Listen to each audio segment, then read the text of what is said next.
अस्सलाम वालेकुम, बिस्मिल्लाहिर्रहमानिर्रहीम। Welcome back to with Varisha Khalid vlogs. आप सबको फोर्थ रमज़ान बहुत बहुत मुबारक। अल्लाह ताला इस रमज़ान आपकी हर ख्वाहिश को कबूल व मंजूर फरमाए, आमीन सुम्मा आमीन। और आप लोग भी मुझे अपनी दुआ में बहुत बहुत याद रखा करें।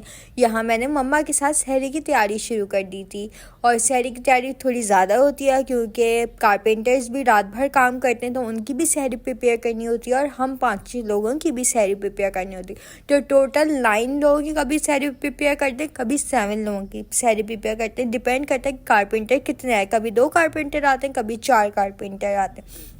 आप लोग मुझे बताइए कि आप लोगों के घर में कितने अफराद हैं और आप लोग कितने लोगों की सहरी बनाते हैं।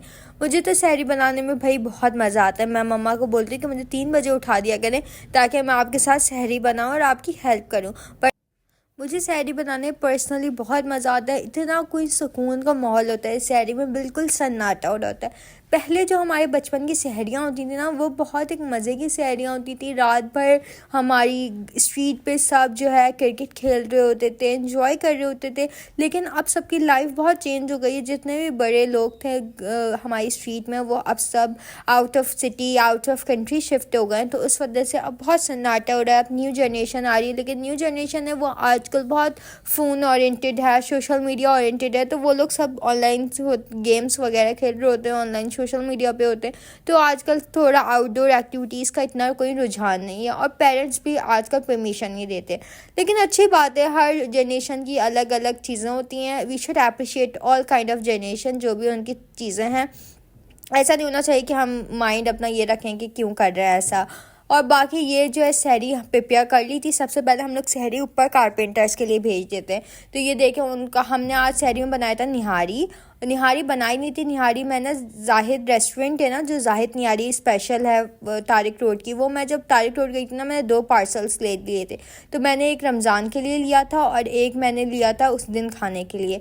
तो वो 2 भिजवाई थी मैंने आलू गोभी का सालन बनाया था, वो मैंने उनके लिए भिजवाया था, और पराठे भिजवाए थे। बाकी दही भी था, उसकी क्लिप शायद मिस हो गई है मुझसे, मैं रिकॉर्ड नहीं कर पाई। और बाकी चाहिए, हम लोग नाश्ता करने बैठ गए। यहाँ इफ्तारी की तैयारी शुरू कर दी थी। मैंने आपको बताया था ना कि मम्मा इस तरीके से मूंग की दाल का मिक्सचर प्रिपेयर करके रखती हैं। तो ये बस मिक्सचर में मम्मा ने चीज़ें डाल दी हैं। आप लोग देख लें कौन कौन सी चीज़ें डाल दी हैं, मुझे इतना आइडिया नहीं होता चीज़ों का। आप लोग ने बस समझ लिया है ना। इसके अंदर दही डाला हुआ है, अदरक लहसुन डाली हुई है, ग्रीन चिलीज़ डाली हुई हैं, इसके अंदर रेड चिलीज़ डाली हुई हैं, और गरम मसाला है, सॉल्ट है, दही है, खाने का सोडा है, नमक है। बस इसको मिक्स करके मम्मा फिर इसको फ्राई कर देती हैं। बहुत मज़े के लगते हैं। आप लोग भी अपने घर में ये ज़रूर बनाइएगा और मुझे ज़रूर बताइएगा कि कैसे बने। बहुत अच्छे ठंडे पकोड़े होते हैं, इससे आपको एसिडिटी भी नहीं होती। जिन लोगों को ज़्यादा पकोड़े खाने की वजह से एसिडिटी हो जाती है ना, तो इसकी अच्छी बात ये होती है कि एसिडिटी भी नहीं होती और पकोड़ों का इंटेक भी हो जाता है। बाकी ये वरीशा मैक्रोनी बनाई थी, तो उसने मैक्रोनी पास्ता बनाती है बेसिकली वो। तो उसने पास्ता की तैयारी शुरू कर दी है। ये उसने पास्ता लिया था रिंग शेप का, और बाकी ये वेजिटेबल्स थी जो उसने डालनी थी। आप लोग मुझे बताइए, आप लोग इफ्तार में क्या क्या बनाते हैं। हम लोग इफ्तार में हर चीज़ डिफरेंट चीज़ बनाते हैं। कभी हम लोग छोले बनाते हैं, कभी अभी छोले ना थोड़ा गैस का इशू चल रहा है, क्योंकि बहुत सारे लोगों ने ना अपने घर पे मोटर्स लगाई हुई, जिसके वजह से हमें बहुत प्रॉब्लम होती है। और हमारे घर में सिलेंडर होते हैं, सिलेंडर पे इतना अच्छा कुछ बनता भी नहीं है, बस काम चल जाता है। इसलिए हम सहरी वगैरह की तैयारी जो है पहले ही कर लेते हैं। इफ्तार भी इस तरीके से हम लोग पहले ही प्रिपेयर कर लेते हैं। यहाँ मैक्रोनी बॉईल करने के लिए रख दी थी। वरीशा ये बनाती है, वरीशा अल्टरनेट डेज बनाती है। बाकी मैं हर दिन कुछ ना कुछ एफर्ट करती हूँ, क्योंकि मैं यूनिवर्सिटी से भी आती हूँ और यूनिवर्सिटी से आकर थकी हुई होती हूँ। फिर भी मैं चाहती हूँ कि मैं मोस्टली काम कर दूँ। अब मुझे ये नहीं होता, मुझे ये होता है कि बस ना चीज़ें घर में हों और आप लोगों के लिए भी एक वीडियो आए और हम भी अच्छा सा इफ्तार कर लें। बाकी ये आप लोग देख लें, बहुत सिंपल सी मैक्रोनी की रेसिपी है, इतनी कोई मुश्किल नहीं बनाती वरीशा। आप लोग बताइए कि आप लोगों को भी अगर मैक्रोनी, स्पैगेटी, पास्ता इन सब की रेसिपीज चाहिए तो हम लोग इंशाल्लाह आप लोगों के साथ ज़रूर शेयर करेंगे। बस हम लोग को थोड़ा सा टाइम दे, क्योंकि हमें ये चीज़ों का आइडिया नहीं है कि किस तरीके से रिकॉर्ड करना होता है और किस तरीके से आप लोगों के लिए प्रेजेंट करके एडिटिंग वगैरह हो जाती है, लेकिन पंक्चुअलिटी मेंटेन नहीं रहती। यहाँ वरीशा ने जो है सॉस रेडी कर दिया था, इसके अंदर इसने पास्ता डाल दिया था। बहुत अच्छा और टेस्टी और सिंपल सा बना था, लेकिन बहुत यमी सा। रमज़ान में बहुत बहुत अच्छा लगता है। और रमज़ान में हम लोग अपनी स्पाइस का इंटेक भी कम कर लेते हैं और हम लोग अवॉइड करते हैं कि ज़्यादा फ्राई चीज़ें ना बनाएं।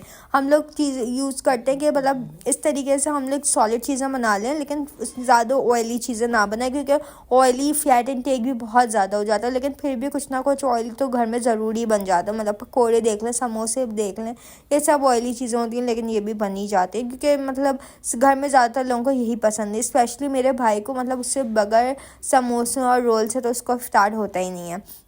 आप लोग बताइए आप लोगों को क्या पसंद है। ये हमारे घर के बराबर में जो रहते हैं उन्होंने हमें इफ्तार भेजी थी, बहुत मज़े के सैंडविचेस, पकोड़े, फ्रूट्स और ये छोले, बहुत मज़े के थे। ये छोला चाट इतनी मज़े की थी ना कि मैं आपको क्या बताऊं। आप लोग भी बताइए कि आप लोगों के नेबर्स इस तरीके से आप लोगों के इफ्तार भेजते हैं और क्या भेजते हैं। यहाँ जो है मूंग की दाल के पकौड़े मम्मा ने बनाने शुरू कर दिए थे, इतने मज़े के थे, गर्मा गर्म पकोड़े, लेकिन ये अच्छे लगते हैं। और इसको आप हरी चटनी के साथ, जो पुदीने की, मिंट की और ग्रीन चिलीज़ की चटनी होती है, उसके साथ खाएं तो आप लोगों को इतनी कोई यमी लगेगा ना, मतलब बहुत एक अच्छा कॉम्बो होता है। यहाँ पास्ता भी डिश आउट कर चुकी थी वरीशा, और आप देख लें कितना यमी लग रहा था ये पास्ता। आप लोग भी ज़रूर घर में बनाइएगा और मुझे बताइएगा कैसा लगता है। अल्हम्दुलिल्लाह माशाल्लाह से इफ़्तार रेडी हो गया था, मतलब 6:30 तक हमारा पूरा इफ़्तार रेडी हो जाता है, हम तीनों मिल के बनाते हैं। और ये इफ़्तार इतना मतलब सब कुछ रेडी हो जाता है विद टाइम अल्हम्दुलिल्लाह। और ये सब इफ़्तार का मेन्यू था, आप लोग भी इससे आइडिया ले सकते हैं और अपने इफ़्तार में भी ये चीज़ें ऐड कर सकते हैं जो चीज़ें आप लोगों का दिल चाहे। ये मूंग की दाल के पकौड़े थे, ये पास्ता था, ये प्याज के पकोड़े बनाए थे। प्याज के पकोड़े सिर्फ मम्मा को अच्छे लगते हैं तो इसलिए मम्मा ने सिर्फ अपने लिए बनाए थे। और ये मिर्चें हैं, मिर्चें फ्राई मिर्चें बड़ी अच्छी लगती हैं, आप लोग भी घर में ज़रूर बनाएगा। फ्रूट्स थे, ये मेलन्स वगैरह लेट हो गए थे तो मैंने काटे नहीं थे, मैंने कहा था जिसको खाना होगा वो गावा मेलन खुद काट लेगा। और बाकी ये शरबत था, शरबत मैंने अपना फ्रिज में रखा हुआ था क्योंकि मेरा वाला गर्म था। बाकी मैं जो यूज़ करती हूँ वो मैं विदाउट शुगर वाला रूह अफ़ज़ा पीती हूँ, और मैं पप्पा और ज़ैफ़ा के लिए शुगर वाला बनाती हूँ, तो इसलिए 2 बॉटल्स होते हैं, लेकिन सेम ही बॉटल होती हैं तो मैंने एक ही रख दी थी आप लोगों को प्रेजेंट करने के लिए। बाकी आज के लिए इतना ही। इस चैनल को लाइक शेयर सब्सक्राइब करें। अल्लाह हाफ़िज़।